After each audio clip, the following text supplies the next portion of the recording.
ஆமே, சொப்பனம் தான் மேட்ரு. கை வைக்கிறது நம்ம சம்பளத்துல கை வைக்கலாம், நம்ம சரீரத்துல கை வைக்கலாம், இப்படிதான் கை வைப்பான். ஆனா இது மேட்ரு கிடையாது. பலவர் அங்கேதான் மேட்ருனா கிளிக்காம அவங்க பங்கு போட்டு எடுத்துருக்கலாம்ல.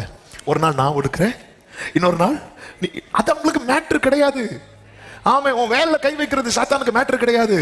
உன் சரீரத்துல கை வைக்கிறது சாத்தானுக்கு மேட்ரு கிடையாது.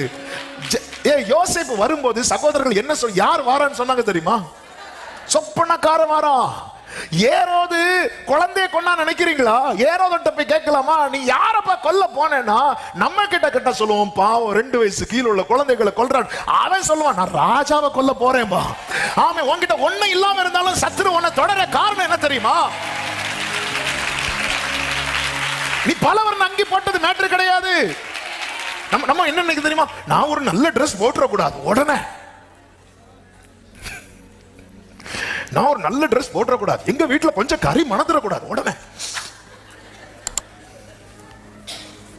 அதனால மேக்சிமம் ஜன்னல் எல்லாத்தையும் க்ளோஸ் பண்ணி கடைசியில் மூச்சு முட்டி, பாஸ்டர் மூச்சுட முடியல பாஸ்டர். ஏன், என்னாச்சு? மனம் வெளியே போயிடும். ஏங்க, மனமோ இது மேட்ரு. நம்ம என்ன, நம்ம ஐயோ இது இல்லை, நான் ஏதாவது வாங்கிடக்கூடாது, நான் ஏதாவது வாங்கினாலே அவங்களுக்கு உன் மேல அவர் ஒரு திட்டம் வச்சிருக்கிறார். இதுதான் மேட்ரு, இதுதான் மேட்டர். பலவர் அங்கே அவங்கள பாதிக்கல. ஹல்லேலூயா. சாஸ்திரிகள் ஒரு குழந்தை பிறந்திருக்கு நாங்க பார்க்க வரோம்னு சொல்லி இருந்தா ஏரோது கிஃப்ட் கொடுத்து அனுப்பியிருப்பான். ராஜா எங்க? இந்த திட்டம் வெளிப்படுத்தப்பட்டது பாருங்க. திட்டம் மேக்ஸிமம் வெளிப்படுத்துறதே நம்மதான். ஆமே, அது வரைக்கும் ஏன் ஏரோது குழந்தை பிறந்தது ஏரோதுக்கு எப்படி தெரியும்? சாஸ்திரிகளுக்கு எப்படி தெரிஞ்சது? நட்சத்திர மேய்ப்பர்களுக்கு எப்படி தெரிஞ்சது?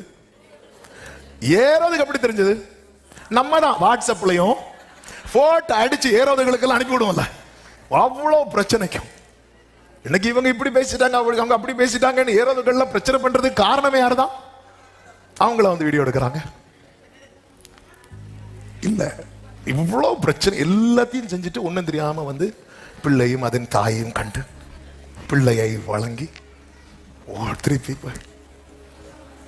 ஏன்னா அவனுக்கு வந்துட்டு ராஜா உடனே அவனுக்கு டிஸ்டர்ப் ஆகுது பாருங்க, டிஸ்டர்ப் ஆகுது. அவன் ஒரு தேவ பிள்ளை, கனித்தரு செடி. உங்க மேல தேவ திட்டம் இருக்குன்னு வைங்களேன், அது சாத்தானை டிஸ்டர்ப் பண்ணிட்டே இருக்கும், டிஸ்டர்ப் பண்ணிட்டே இருக்கும். அது அவனை டிஸ்டர்ப் பண்ணிட்டே, நீங்க ஒண்ணுமே செய்ய மாட்டீங்க.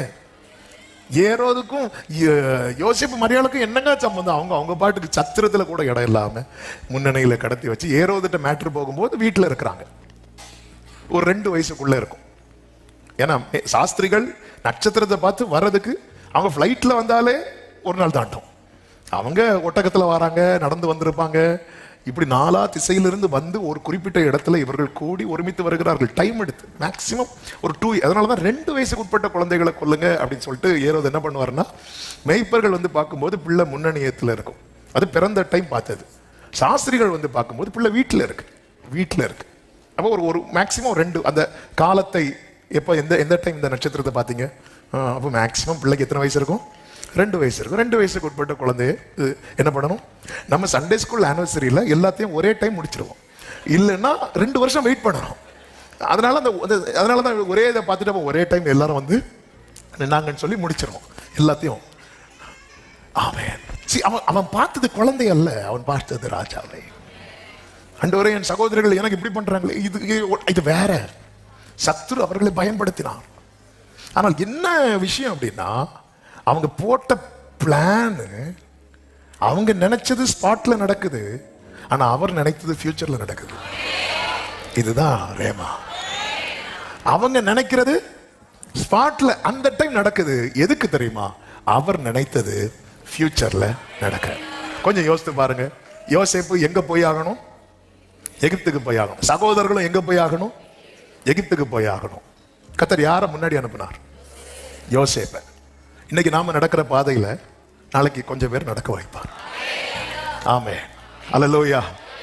இவங்களும் வந்து தானே நிக்கிறாங்க எகிப்துக்கு. ஆமே, கொஞ்சம் டைம் எடுக்கும். ஆனா அவங்க வர்றதுக்கு முன்னாடி நீ செட்டில் ஆயிருக்க. இதுதான் கர்த்தருடைய நடத்தை.